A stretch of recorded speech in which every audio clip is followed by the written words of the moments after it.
ദൈവമനുഷ്യൻ്റെ സ്നേഹഗീത അധ്യായം 220 വാല്യം 5.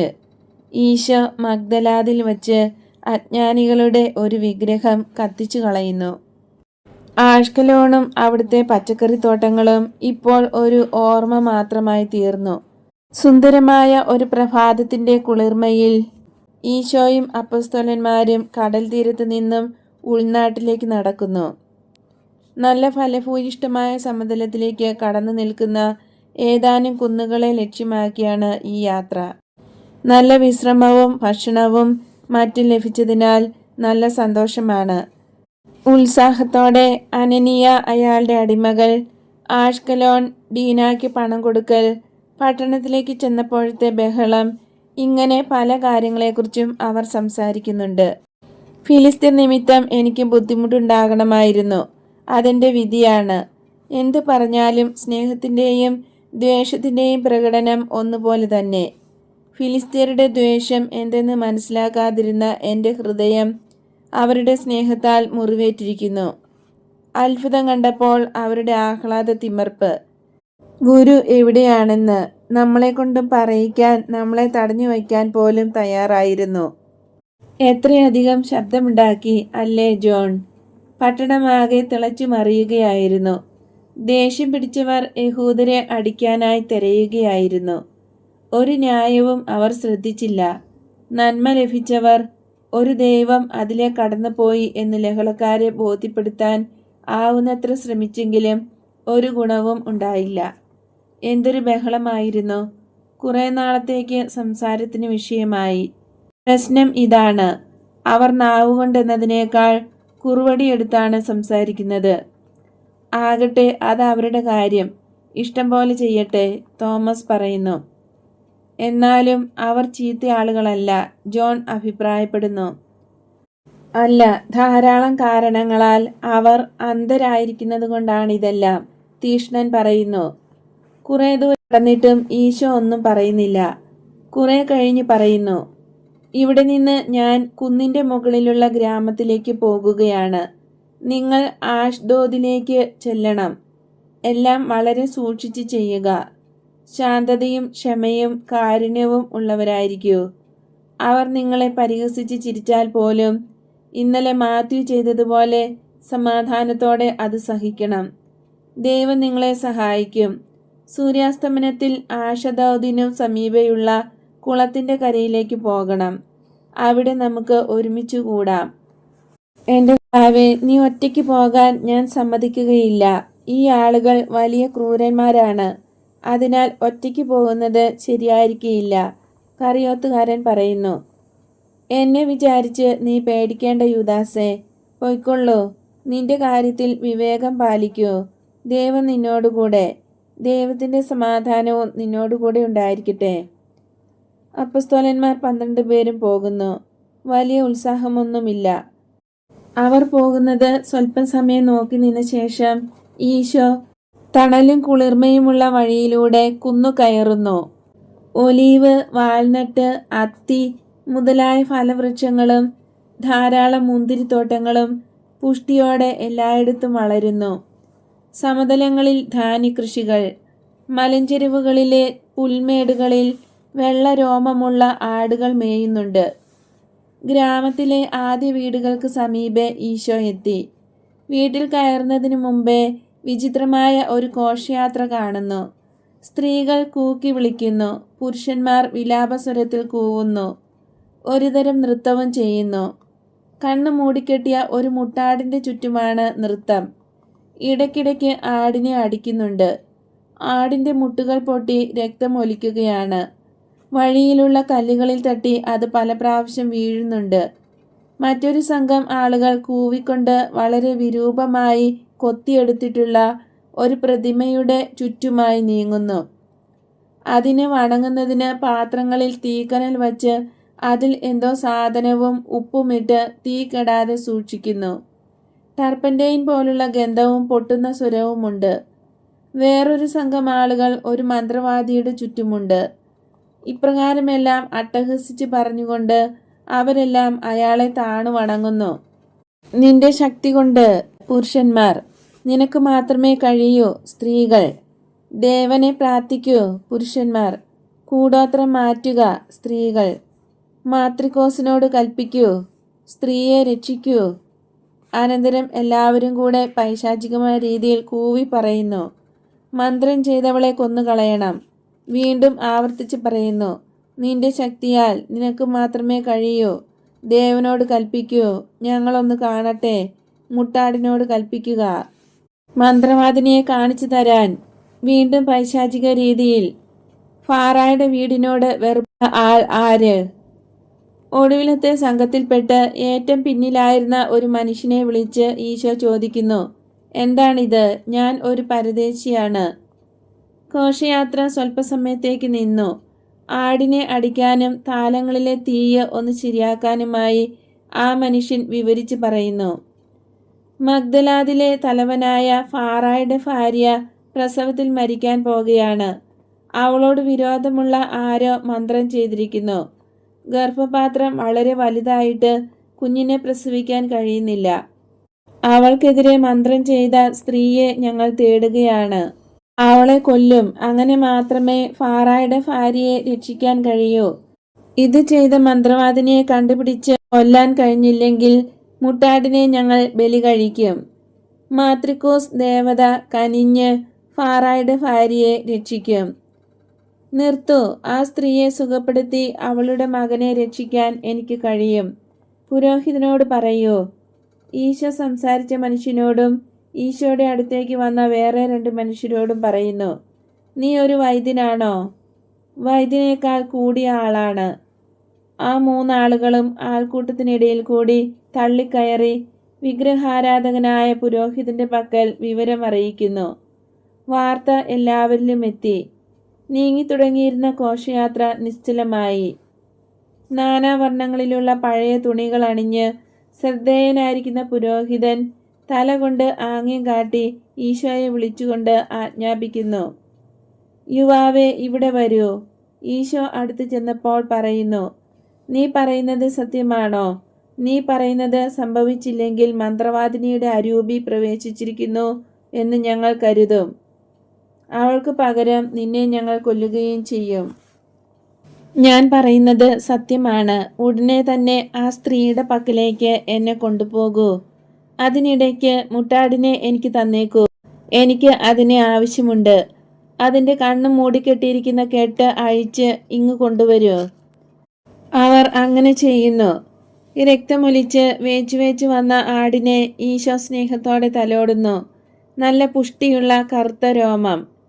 ഇനി ഞാൻ പറയുന്നതെല്ലാം നിങ്ങൾ അനുസരിക്കണം. അത് നിങ്ങൾ ചെയ്യുമോ? ചെയ്യും. എല്ലാവരും കൂടി ഉച്ചത്തിൽ പറയുന്നു.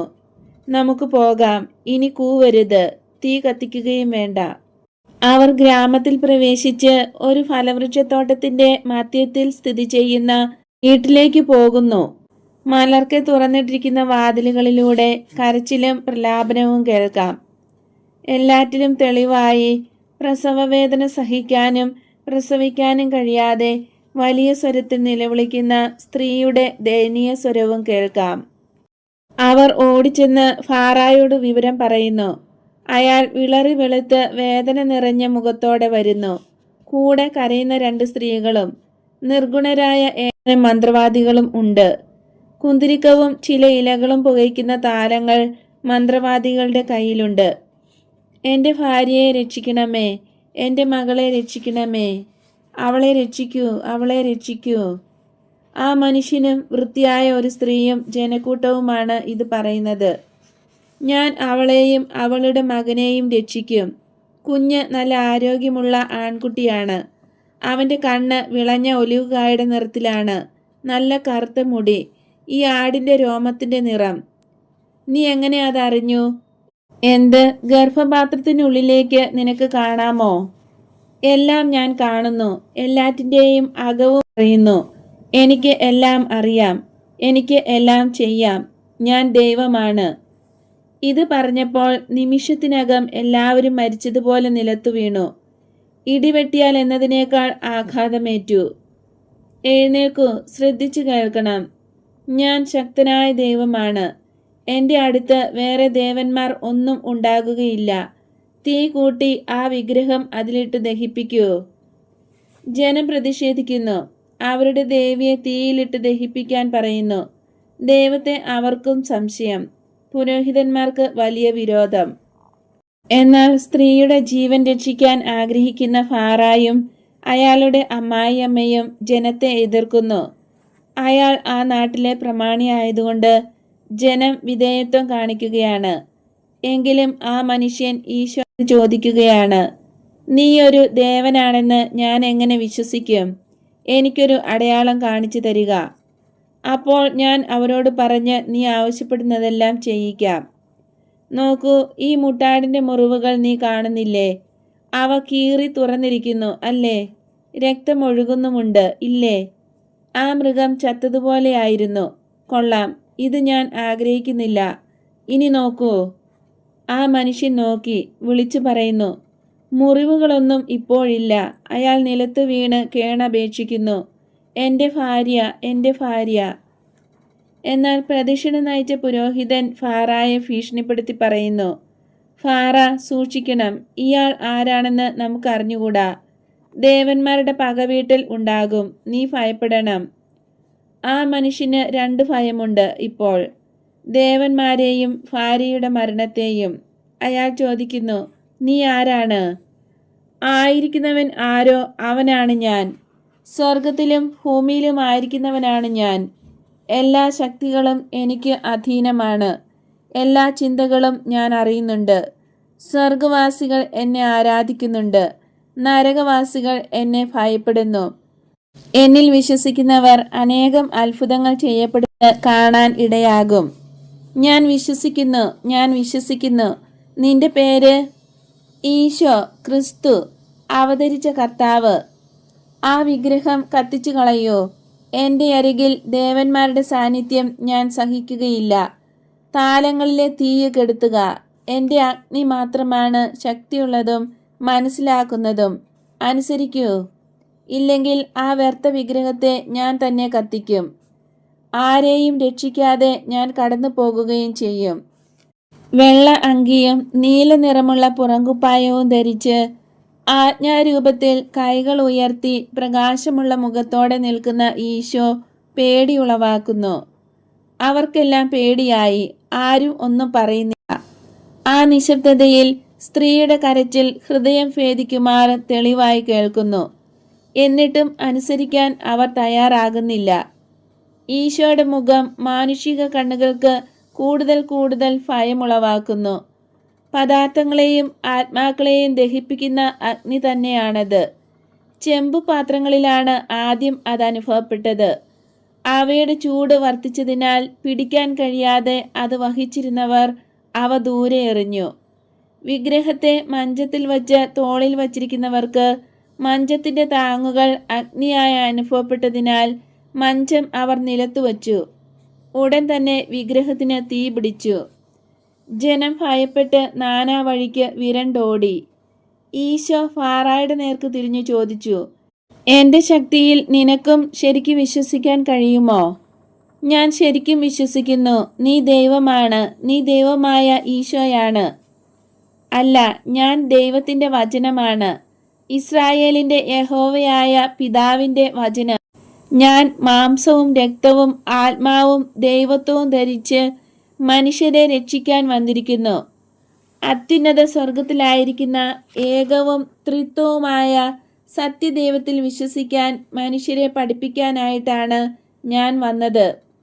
അബദ്ധങ്ങൾ ഉപേക്ഷിച്ച് സത്യത്തിലേക്ക് വരാൻ മനുഷ്യരെ സഹായിക്കാനും അവർക്ക് കാരുണ്യം നൽകാനുമാണ് ഞാൻ വന്നിരിക്കുന്നത്. മോശയുടെയും പ്രവാചകന്മാരുടെയും ദൈവമായ ഏകദൈവമാണ് സത്യദൈവം. ഇനി നിനക്ക് വിശ്വസിക്കാൻ കഴിയുമോ? എനിക്ക് കഴിയും. ഞാൻ വിശ്വസിക്കുന്നു. ഈശോ വീട്ടിനുള്ളിലേക്ക് പ്രവേശിക്കുന്നതേയില്ല. കൈകൾ നീട്ടിക്കൊണ്ട് ആ സാധു സ്ത്രീയുടെ മുറിയുടെ ഭാഗത്തേക്ക് തിരിഞ്ഞു നിന്ന് ഉച്ചത്തിൽ പറയുന്നു, ദൈവമാകുന്ന പ്രകാശത്തിൻ്റെ കൽപ്പനയാൽ ദൈവിക പ്രകാശം മനസ്സിലാകുന്നതിനായി പ്രകാശത്തിലേക്ക് ഇറങ്ങി വരിക. ലാസറസിന്റെ കുഴിമാടത്തിൽ നിന്ന് പറഞ്ഞതുപോലെ തന്നെയാണ് ഈശോയുടെ സ്വരം. ഇടിനാദം പോലെ ഒരു സ്വരം. അതിന് പിന്നാലെ പ്രതിധ്വനി പോലെ വിജയത്തിൻ്റെയും വിലാപത്തിൻ്റെയും സമ്മിശ്രമായി ഒരു സ്വരം. അതേ തുടർന്ന് നവജാത ശിശുവിൻ്റെ ദയനീയ കരച്ചിൽ. കുഞ്ഞിൻ്റെ സ്വരം കൂടുതൽ കൂടുതൽ ശക്തിയുള്ളതായി തീരുന്നു. ഭൂമിയെ അഭിവാദ്യം ചെയ്ത് നിന്റെ മകൻ കരയുന്നു. അവൻ്റെ അടുത്ത് ചെന്ന് പറയോ, നിന്റെ പിതൃരാജ്യം സ്വർഗമാണ്, ഭൂമിയല്ല എന്ന്. ഇപ്പോഴും എപ്പോഴും ഇത് അവനെ പഠിപ്പിക്കണം. സ്വർഗത്തിനായി അവനെ വളർത്തുക. നീയും അത് തന്നെ ചെയ്യുക. സത്യമാണ് നിന്നോട് സംസാരിക്കുന്ന ഞാൻ. ആ വസ്തുക്കൾ വിഗ്രഹത്തിന് ധൂപിച്ച താലങ്ങളും വിഗ്രഹം കത്തിയെരിഞ്ഞ ചാമ്പലും ചൂണ്ടിക്കാണിച്ച് ഈശോ പറയുന്നു. രക്ഷിക്കുകയോ സഹായിക്കുകയോ ചെയ്യാത്ത അസത്യങ്ങളാണവ. ദൈവം നിന്നോട് കൂടെ. ഈശോ പോകാൻ തുടങ്ങുന്നു. എന്നാൽ ഒരു ചുണക്കുട്ടൻ ശിശുവിനെ കയ്യിലെടുത്തുകൊണ്ട് ഒരു സ്ത്രീ ഓടി വരുന്നു. വെണ്മയുള്ള പിള്ളക്കച്ചകളാൽ അവനെ പൊതിഞ്ഞിരിക്കുകയാണ്. കുട്ടി ആണാണ്. ഫാറ, അവൻ സുന്ദരനും നല്ല ശക്തിയുള്ളവനുമാണ്. പഴുത്ത ഒലിവിൻ്റെ നിറമാണ് അവൻ്റെ കണ്ണുകൾക്ക്. ഒരു ആട്ടിൻകുട്ടിയുടെ രോമത്തേക്കാൾ മാർദ്ദവമുള്ളതും തിങ്ങി വളരുന്നതും കറുത്തതുമാണ് അവൻ്റെ തലമുടി. നിന്റെ ഭാര്യ സന്തോഷവതിയായി വിശ്രമിക്കുകയാണ്, ഒന്നും സംഭവിക്കാത്തതുപോലെ. അവൾക്ക് വേദന അല്പം പോലുമില്ല. എല്ലാം പെട്ടെന്ന് കഴിഞ്ഞു. മരിക്കാൻ തുടങ്ങിയ അവൾ ആ വാക്കുകൾക്ക് ശേഷം ഈശോ പുഞ്ചിരി തൂകുന്നു. ആ മനുഷ്യൻ ശിശുവിനെ ഈശോയുടെ പക്കലേക്ക് കൊണ്ടുചെന്നപ്പോൾ ഈശോ അതിൻ്റെ തലയിൽ തൻ്റെ വിരലുകളുടെ അഗ്രം കൊണ്ട് അതിനെ സ്പർശിക്കുന്നു. ജനങ്ങളെല്ലാം ചുറ്റും കൂടി കുഞ്ഞിനെ കാണുകയും ഈശോയെ നോക്കുകയും ചെയ്യുന്നു. പുരോഹിതന്മാർ മാത്രം ഫാറായുടെ മനസ്സുമാറ്റത്തിൽ കുപിതരായി അനിഷ്ടം കാണിച്ച് വെറുപ്പോടെ സ്ഥലം വിടുന്നു. ഈശോയ്ക്ക് ധാരാളം സമ്മാനങ്ങളും പണവും കൊടുത്താൽ കൊള്ളാമെന്ന് ഫാറ ആഗ്രഹിക്കുന്നുണ്ട്. ഈശോ കാരുണ്യത്തോടെ എന്നാൽ അധികാരത്തോടെ പറയുന്നു, ഒന്നും വേണ്ട. ഒരത്ഭുതത്തിന് വിലയായി കൊടുക്കേണ്ടത് അത് നൽകിയ ദൈവത്തോടുള്ള വിശ്വസ്തതയാണ്. നിങ്ങളുടെ പട്ടണത്തെ അനുസ്മരിക്കാൻ ഈ മുട്ടാടിനെ ഞാൻ സ്വീകരിക്കുന്നു. ആടുമായി ഈശോ പോകുന്നു. സ്വന്തം യജമാനന്റെ കൂടെ എന്നതുപോലെ ആട് ഈശോയോട് ചേർന്ന് നടക്കുന്നു. അതിൻ്റെ മുറിവുകളെല്ലാം സുഖപ്പെട്ടല്ലോ. അതിന് സന്തോഷമാണ്. അതിനെ അടിക്കാത്തതിനാൽ സന്തോഷം പ്രകടമാക്കി അത് കരയുന്നുമുണ്ട്. അവർ കുന്നിൻ ചെരുവിലൂടെ താഴേക്കിറങ്ങി ആഷ്ദോദിലേക്കുള്ള വഴിയിലൂടെ പോകുന്നു. സന്ധ്യയായപ്പോൾ കുളത്തിന് സമീപേ എത്തി. അപ്പസ്തോലന്മാർ വരുന്നതും ഈശോ കാണുന്നു. പരസ്പരം വിസ്മയത്തോടെ വീക്ഷിക്കുകയാണ്. കാരണം ഈശോയുടെ കൂടെ ഒരു മുട്ടാട്. അപ്പസ്തോലന്മാരുടെ മുഖത്ത് ഒന്നും നേടാൻ കഴിയാത്തതിൻ്റെ നിരാശ. ഗുരുവേ, ഇന്ന് ദുരിതമായിരുന്നു. അവർ ഞങ്ങളെ തല്ലിയില്ല, എന്നാൽ ഓടിച്ച് പട്ടണത്തിന് വെളിയിലാക്കി. നാട്ടിൻപുറങ്ങളിലൂടെ ഞങ്ങൾ അലഞ്ഞു നടന്നു. സ്വല്പം ഭക്ഷണം കിട്ടി, പക്ഷെ വലിയ വില കൊടുക്കേണ്ടി വന്നു. എന്നാലും ഞങ്ങൾ കാരുണ്യമാണ് കാണിച്ചത്. നിരാശയോടെ അവർ പറയുന്നു. അത് സാരമില്ല, കഴിഞ്ഞ വർഷം ഹെബ്രോണിൽ നമ്മെ അവർ ഓടിച്ചതല്ലേ. എന്നാൽ ഇപ്രാവശ്യം അവർ ബഹുമാനിച്ചു. മനസ്സ് ഇടിയരുത്. ഗുരുവിൻ്റെ അനുഭവം എന്തായിരുന്നു? എന്താ ഒരാട്? ഞാൻ മഗ്ദലാദിലേക്ക് പോയി. അവിടെ ഒരു വിഗ്രഹവും അതിന് ധൂപം അർച്ചിരുന്ന താലങ്ങളും തീ വെച്ച് നശിപ്പിച്ചു. ഒരു ആൺകുട്ടിയുടെ ജനനം സുഖകരമാക്കി. അത്ഭുതങ്ങൾ ചെയ്തുകൊണ്ട് സത്യദൈവത്തെക്കുറിച്ച് പ്രസംഗിച്ചു. അത്ഭുതങ്ങൾ ചെയ്താണ് പ്രസംഗം നടത്തിയത്. വിഗ്രഹാരാധനയുടെ ഭാഗമായി പൂജയ്ക്ക് കൊണ്ടുപോയ ആടിനെ സമ്മാനമായി ഞാൻ സ്വീകരിച്ചു. പാവം ആട്. അതിൻ്റെ ദേഹം മുഴുവൻ മുറിവുകളായിരുന്നു. എന്നാൽ ഇപ്പോൾ ഒന്നുമില്ലല്ലോ. ഒരു നല്ല മൃഗം. വിഗ്രഹത്തിന് കൊടുക്കാൻ വച്ചിരുന്ന പരിശുദ്ധ മൃഗം. ഇപ്പോൾ അതിന് കുഴപ്പമൊന്നുമില്ല. അവരുടെ തടിക്കഷ്ണമല്ല, ശക്തനായവൻ ഞാനാണ് എന്നവരെ ബോധ്യപ്പെടുത്താൻ ചെയ്ത ആദ്യത്തെ അത്ഭുതം. അതിനെ എന്തു ചെയ്യാൻ പോവുകയാണ്? ഞാൻ അതിനെ മാർജിയാമിന് കൊടുക്കാൻ കൊണ്ടുപോവുകയാണ്. ഇന്നലത്തെ പാവ, ഇന്നത്തെ ആട്. അവന് സന്തോഷമാകും. ബത്തേർ വരെ ഈ വഴിയെല്ലാം അതിനെ കൂടെ കൊണ്ടുപോകാനാണോ? തീർച്ചയായും. അതിനെന്താ ബുദ്ധിമുട്ട്? ഞാൻ ഒരു ഇടയനാണെങ്കിൽ തീർച്ചയായും എനിക്ക് ഒരാടുണ്ടായിരിക്കണം. മുട്ടാട്. നമുക്ക് അതിനെ സ്ത്രീകളെ ഏൽപ്പിക്കാം. അവർ അതിനെയും കൊണ്ട് ഗലീലിയായിലേക്ക് പോയിക്കൊള്ളും. നമുക്ക് ഒരു പെണ്ണാട്ടിൻകുട്ടിയെ കണ്ടുപിടിക്കണം. സൈമൺ, ചെറിയ ആടുകളുടെ ഇടയൻ നീ ആയിരിക്കണം. അവ ചെമ്മരിയാടുകളായിരുന്നെങ്കിൽ നന്നായിരുന്നു. എന്നാൽ ലോകത്തിൽ ചെമ്മരിയാടുകളേക്കാൾ കൂടുതലുള്ളത് കോലാടുകളാണ്. ഇത് ഒരു പ്രതീകമാണ്. എൻ്റെ പ്രിയപ്പെട്ട പത്രോസേ, നീ ഇത് ഓർത്തുകൊള്ളണം. നിന്റെ ത്യാഗങ്ങൾ കൊണ്ട് മുട്ടാടുകളെ നീ ചെമ്മരിയാട്ടിൻകുട്ടികളാക്കും. വരൂ, നമുക്ക് ആ ഫലവൃക്ഷത്തോട്ടത്തിനുള്ളിലുള്ള ഗ്രാമത്തിലേക്ക് പോകാം.